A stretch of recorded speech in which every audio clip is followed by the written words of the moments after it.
But when the CEO sneered, "People like you don't understand real responsibility," something inside Daniel Hayes snapped.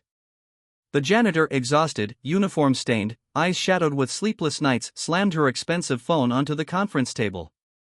The room went silent. The device vibrated to life. And on screen, a video began to play. A frail little girl, no older than 8, lay in a hospital bed. Tubes. Oxygen mask. Barely whispering. "Hi, Daddy, good luck today. I love you." The CEO, Victoria Lane, feared by every executive in the building, felt her legs buckle. Daniel had worked in the skyscraper for 3 years. Every night, he mopped the marble floors that countless suits walked across without ever seeing him. They never noticed how carefully he polished the glass, how quietly he worked to avoid disturbing late-night meetings. They didn't know that each shift he raced home to read bedtime stories to Lily, his daughter, the only part of his world still bright. 3 years ago, Lily's mother died suddenly. Heart failure at 29. That night, Daniel became a single father, terrified, underpaid, and completely alone. He took the janitor job because it came with night hours and health insurance. 2 months ago, Lily was diagnosed with a rare blood disorder. Her treatment was experimental, costly. He sold everything. Worked overtime. Skipped meals. But tonight, after being accidentally called into a high-level boardroom to clean a spilled latte, he overheard the CEO complaining about budget cuts.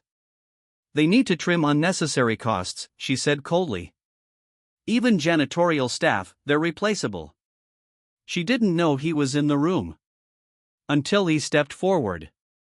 "I'm sorry," he said quietly, "but we're not replaceable." "Not all of us." Victoria raised a manicured brow. "Excuse me? You have no right to interrupt this meeting." Something inside him, weighted by years of quiet suffering, rose like a storm. "I don't have the right to ignore it anymore." He placed her phone, found lying near the spill, on the table. Hard. Accidentally triggering the video Lily had recorded this morning. The entire board was silent. "Daddy's going to talk to the fancy lady today. He says if she listens, maybe I can get better. Please listen to him." Daniel stared at the CEO, tears he hadn't allowed himself to shed filling his eyes. "I've never asked for anything," he said, voice trembling.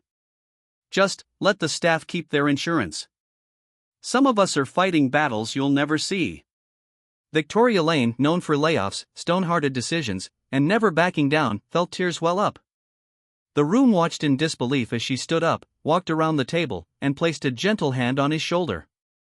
Victoria slowly sat beside him. "Daniel. I lost my son at 9. I know what it's like to fight with everything and still lose." The entire board watched as their iron leader's voice cracked.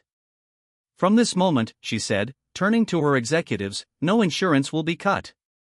Not only that, our company will sponsor Lily's treatment in full." Gasps. "And starting tomorrow," she added, looking back at Daniel, "you won't be mopping floors at night. You'll be joining our community support division.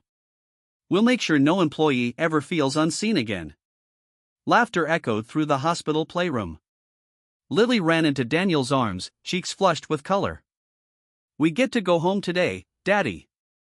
He hugged her tight, tears falling freely this time, not from fear, but from relief. Across the room stood Victoria, smiling. Daniel walked over. "How did you know it would help?" She looked at them softly. "Because sometimes the strongest people are the ones everyone walks past." She reached out to Lily. "You saved more people with that little video than you'll ever know." Lily grinned. "Even the fancy lady?" "Especially the fancy lady."